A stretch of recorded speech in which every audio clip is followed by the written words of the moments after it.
All right, people. Midweek report time, and this is. A lot of the times when I start these videos, I do tend to start with we have a lot to talk about, but this particular week has been one of the craziest weeks in terms of just everything. It's been absolutely incredible. It genuinely has, in terms of news, fights being announced. We have a card on tonight in the wee hours of the morning with Shakur Stevenson. We also have a card that many of us are forgetting about, a very good card, mind you, on in Manchester this Saturday. There is a lot. That's kind of primarily what I figure. I actually kind of thought going into this week, with the news breaking towards the back end of last week, I was thinking, maybe this week could be a bit more.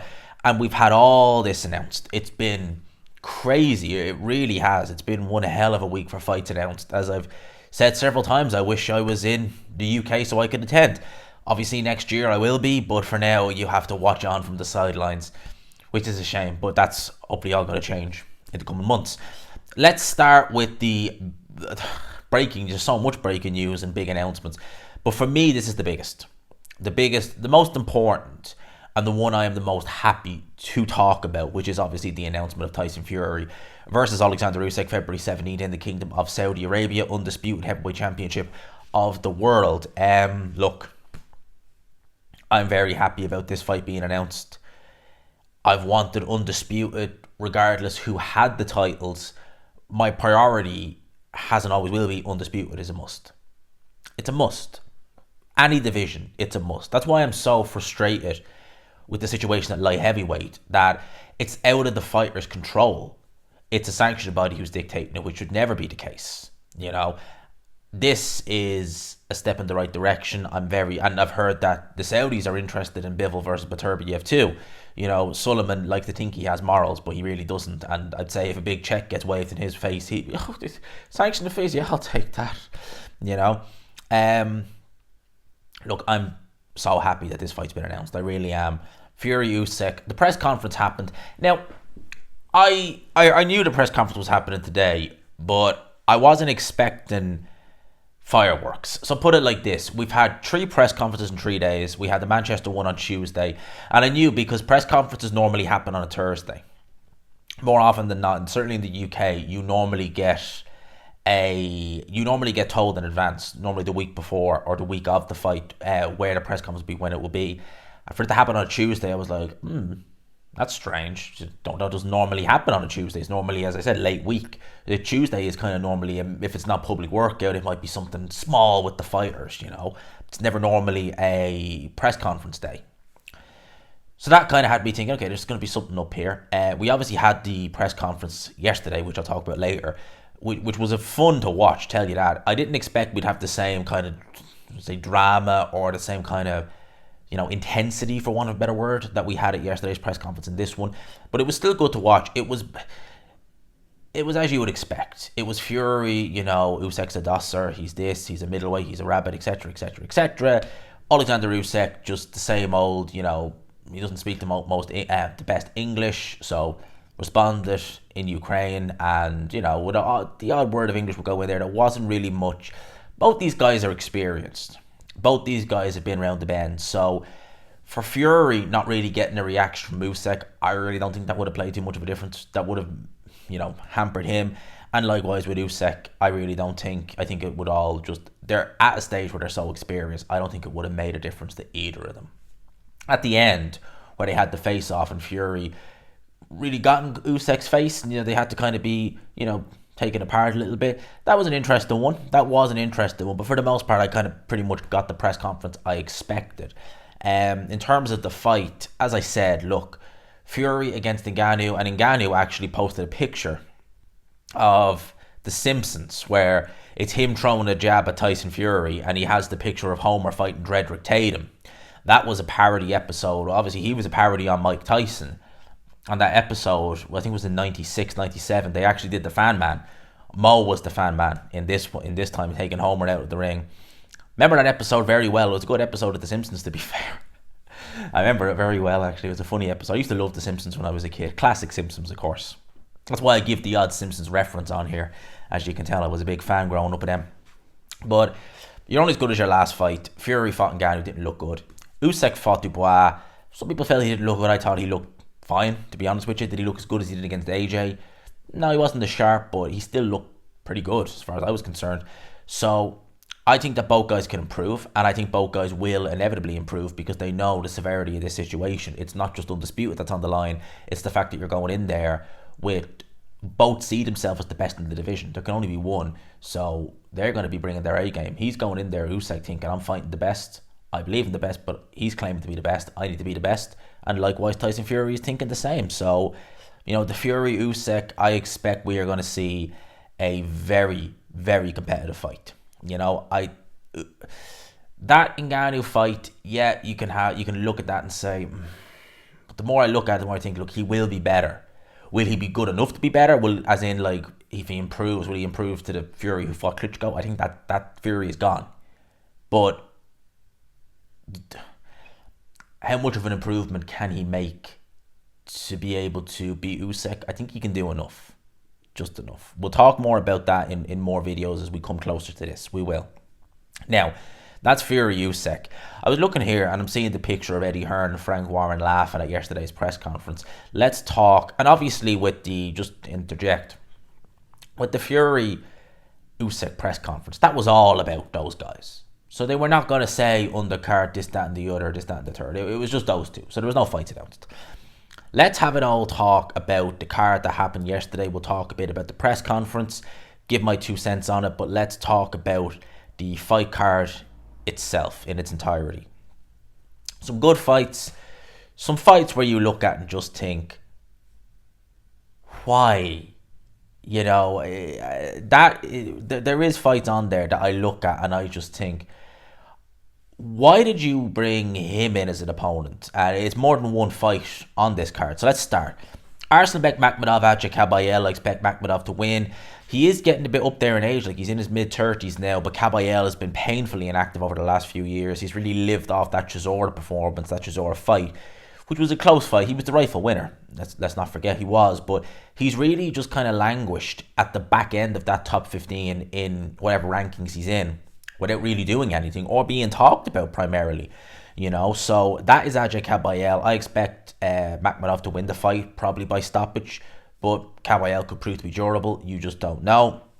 Frank Sanchez versus Junior Fa. Sanchez wasn't able to attend the event. Junior Fa, he lost to Joseph Parker in a close fight. Parker was abysmal, as much as Junior Fa was good in that fight. Then he goes in there with Lucas Brown. Now, Lucas Brown, his heyday, even in his heyday, which you would say was 2016 when he beat Shigaev. And Shigaev was no great shakes. He was a fat cruiserweight. He was a 40, 50 pound guy. He was 40 or 50 pounds over the cruiserweight limit because he was just fat. He had no muscle definition on him at all. He was just an overweight cruiser. He was only about 5'10". He beat Shigaev in Chechnya, and that was the pinnacle. And it was a massive decline after that. And obviously we know what happened. In fact, he was popped twice that year. One's for clenbuterol, the other for Ostarine. And they both are very kind of different in their ways. One's a diuretic and the other, well, sort of like that, was for losing weight. And the other one, I can't really remember what Ostarine is, but I know Povetkin got popped for that as well. So that guy went in there with Junior Fa, knocked him out in a round on the undercard of Haney versus Kambosos 1. I expect Frank Sanchez to win that fight very comfortably. I would hope that he would put his foot on the gas because Junior Fa not really particularly durable by all accounts, but saying that Brown can crack. But I would expect Sanchez to win that fairly comfortably.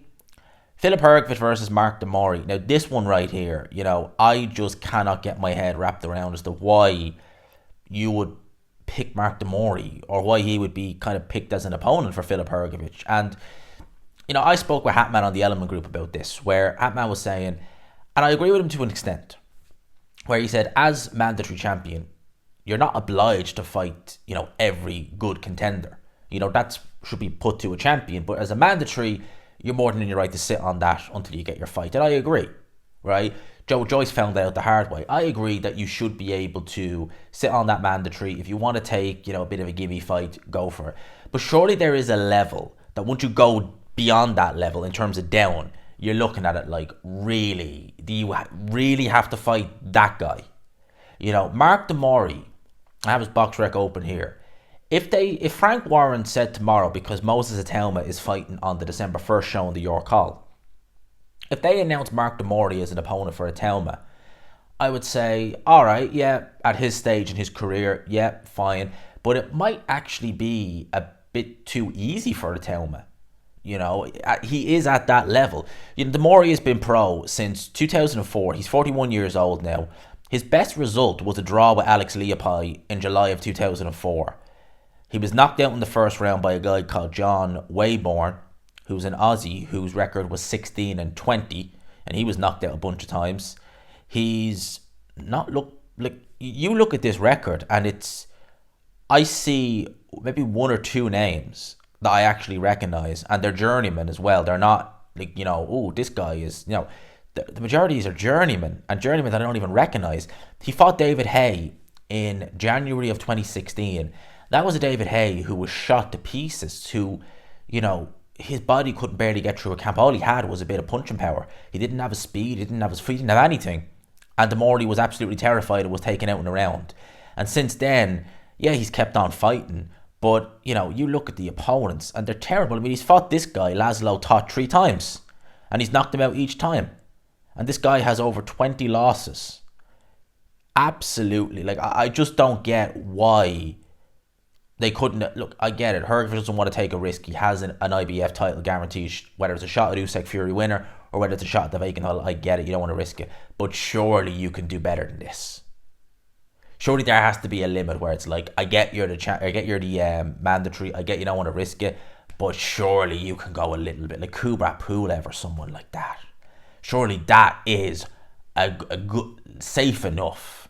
Mark Demorley, really?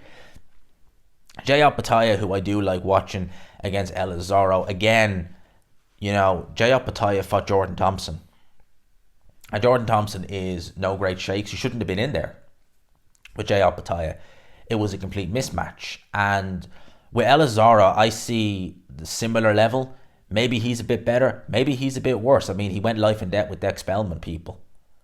If you're going life and debt with Dex Spellman, especially a cruiserweight, where Dex Spellman's really a light heavyweight, it doesn't give me much confidence that he's going to be able to go in there with Jayot Pattaya and be any more competitive than Jordan Thompson was. If you look at the domestic scene of cruiserweight, Isaac Chamberlain, to me, would beat Thompson and El Lazaro pretty easily, to be honest with you. Chamberlain is a much more credible opponent. If you're going to take, a UK heavy or UK cruiserweight, why not give Chamberlain the shot? He's fresh. He barely got touched in his last fight. So why not give it to someone like him, who at least with him, he's only lost to 2 world champions. They weren't world champions at the time, but that's a better fight, I think, than this. Bivol versus Lyndon Arthur. Not really interested in that fight myself. I like watching Dimitri Bivol. He's a tremendously talented fighter, but Lyndon Arthur looked terrible in his last fight. He's really not looked good since that first Anthony Yard fight 3 years ago.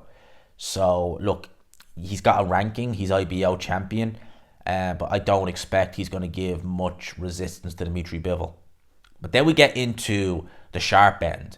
And me and Outmatch talked about this last night. Daniel Dubois versus Jarrell Miller is a main event on a Queensbury show. Certainly a standard show, no questions asked.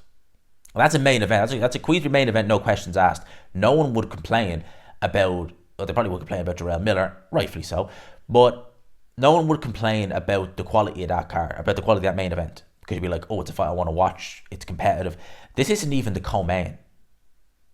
That's crazy. In terms of Dubois versus Miller, as I said, if Miller has even half of what he had pre-2019, I'd be taking him to beat Daniel Dubois. I think he'll take him into deep waters and drown them. In terms of Miller as a person, I've said it once, I'll say it again, I think he's a complete scumbag. I think that not only has he shown absolutely no remorse for failing multiple tests with serious stuff, this isn't like someone who could, the egg, Conor Benn with the eggs and stuff like that. This was stuff you physically had to inject. This was serious. This was like a whole pharmacy found in him. So this is someone, and again, no remorse. So Jarrell Miller is a you-know-what.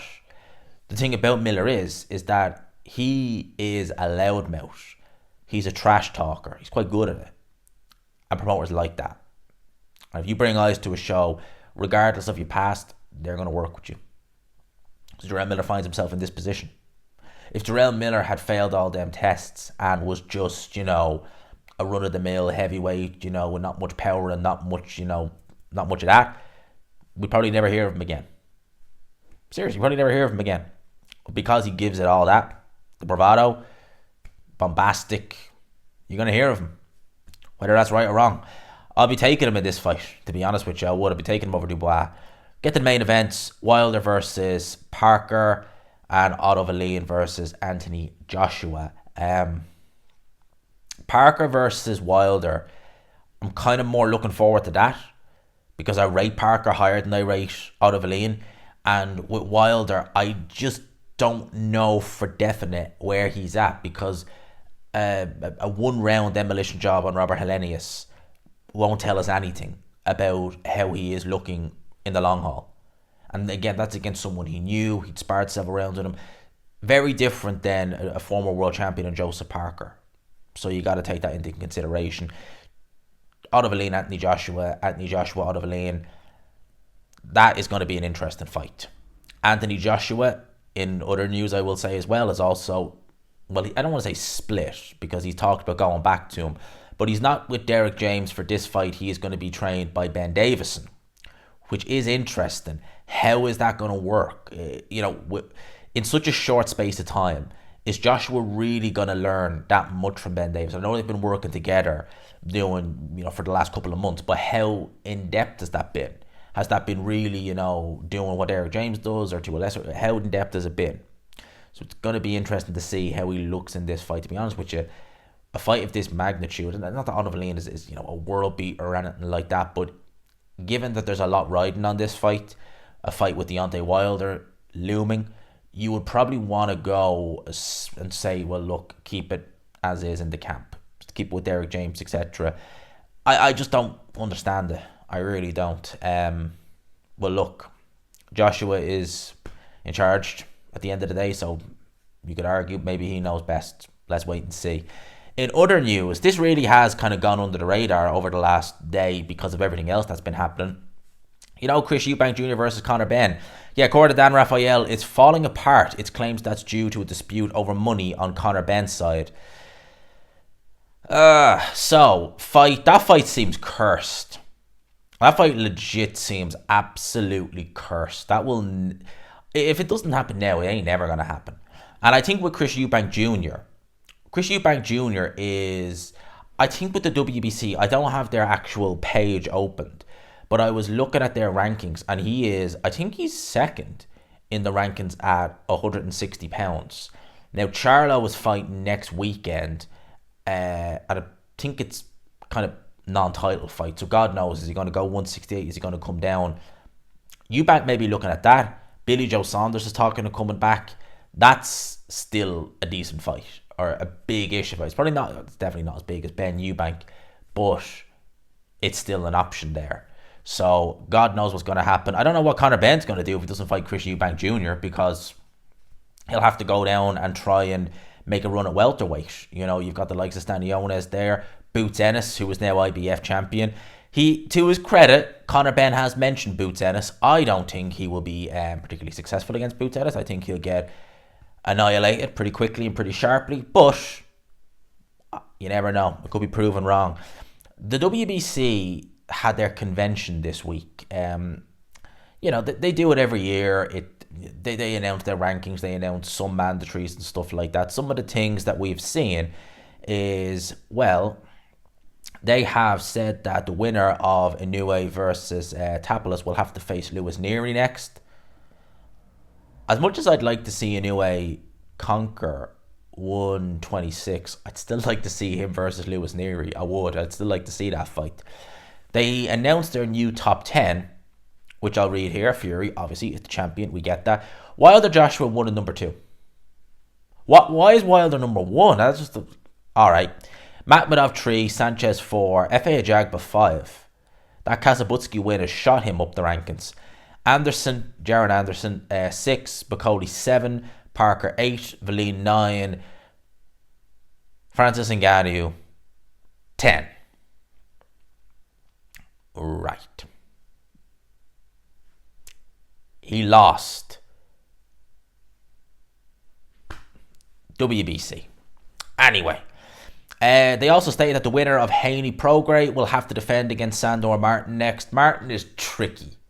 I'd pick both them over Martin, but he's a tricky, negative, hard night's work for anyone. The WBC have also said that the winner of Demetrius Andre versus Benavidez will be mandatory challenger for Canelo Alvarez.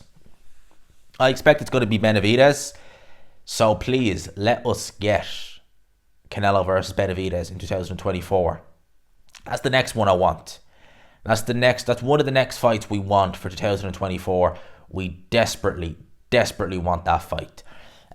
Boxer news: Joshua Buatsi versus Dan Aziz has now been rescheduled for February the 3rd at the Wembley Arena, the OVO Arena in Wembley, which is northwest London. So it was originally going to take place on October 21st. Obviously, it didn't happen. Dan Aziz pulled out on fight week. It was meant to take place in the O2. The OVO Arena is smaller. It is. It's still a big arena, but it's smaller than the O2. Ben Shalom was saying it was a sellout. I doubt that very much. And I'm wondering if Ben Shalom was thought, okay, the O2 was maybe... Because you'd notice it. The OVO is a little... You'd still notice it if it was, not half full, but you could maybe disguise it a little bit better in there than you could the O2. Again, fight I'm looking forward to. I like the fight, Dan Aziz, Joshua Buatsi. I cannot wait for that fight. I look forward to it. I really do. I want to see Dan Aziz versus Joshua Buatsi. I think it's a very good fight.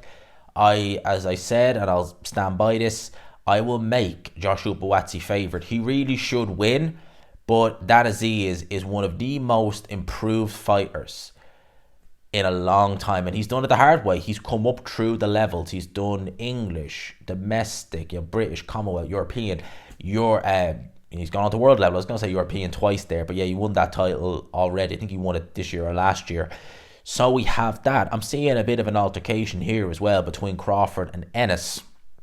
So Crawford says here, and I quote here, "Everyone, y'all know, y'all loving Boots right now, and that's good. I'm happy for the young guy, but chill on the I'm ducking him part. Boots had 2 opportunities to fight me and chose to go different routes. So let's chill.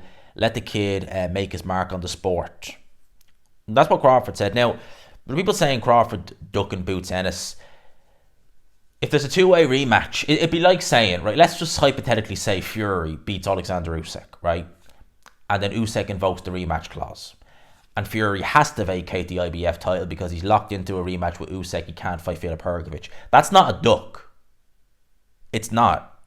And it's the same with Terence Crawford. That's not a duck. What the duck would be is if Boots Ennis was Terence Crawford's mandatory. He had no other obligation. So Spence said, I'm retiring. And the IBF said, right, you're going to fight Boots Ennis. Take your title. Yeah, that's a duck. But not if you're stuck in this situation. Now, Boots clapped back and he said, Bud had the opportunity to fight me. Still do. But rather than strip him and give me the title, instead of me taking it from you because you didn't want to fight me that bad. That stunt you pulled, we see through it. So Boots is implying there that Crawford actually could have held on to that IBF title, but chose not to. Listen, I know Crawford is stuck with that Errol Spence rematch, but I expect him to beat Errol Spence. And actually, Errol Spence is now ranked. Amazingly, the WBC have him. I do remember seeing that. The WBC have him ranked, I think, in the top 5 at 154 pounds. WBC, that's all I gotta say. Do you know what you do? You know what these two should do? They should fight one another. Crawford should fight Boots Ennis. If Errol Spence decides to go another direction, or decides to maybe make a run at 154, and Crawford decides, what should I do? Fight Boots Ennis. Become undisputed again. Fight Boots Ennis. We want to see it. I want to see it. That's one fight. If I could make that in 2024, it will be Boots Ennis Crawford. It might even be the fight because Usyk Fury has been announced. It might be the fight that I would say I want to make that before any, because that is a tremendous fight. Crawford and Boots, make that fight. That's what I want to see. Crawford and Boots. You could see it as a pass of the torch. You could see it as, the master, really showing his apprentice how it's done. I think that Boots is going to be one of these fighters over the next 5-6 years who we're going to look at in just in awe of how good, because I think he is tremendous. Crawford is still absolutely tremendous. And for these two, again, best fight, the best. I think Crawford is the best welterweight now that he's beaten Errol Spence, and I don't think Errol Spence is going to really be much better in the rematch. Boots is a different style altogether. He's a bit of an unknown commodity at that level, but I think he is good enough to operate with the likes of Crawford and Spence. So let's do it. Let's go. Crawford Spence or Crawford Boots. Why not? I know obviously Crawford has the rematch and stuff like that, and I get that, but man, that is one. That's probably the fight. If someone gave me a boxing wand, and said, any fight that's not already been announced, you can make it for 2024. Boots Ennis, Terence Crawford, boom, let's go. That's what I would, 100%. You wouldn't even need to hesitate with that. I'd love to see Canelo Benavidez. I'd love to see Dmitry Bivol versus Artur Beterbiev. But Boots and Crawford, oh yeah, 110 every time. Make that fight, please. That's what I want. Boy, this has been a long one. I hope it's not gone way too long, over the half hour. And if you've sat through the whole thing, credit to you. I appreciate it. Lads, I'm going to leave it there. I hope you enjoyed this video. We have to do a live tomorrow, a standalone live tomorrow. Talk more about everything. I'm ecstatic about everything. Boxing has been it's been a good week. It's been a good week. I'm happy. Let's have more in 2024. More of these kind of weeks. Let's do it. Hope you enjoyed it, people. Smash the like button if you could. And subscribe, of course, if you haven't already. For now, lads and lassies, I will leave you with that. Peace.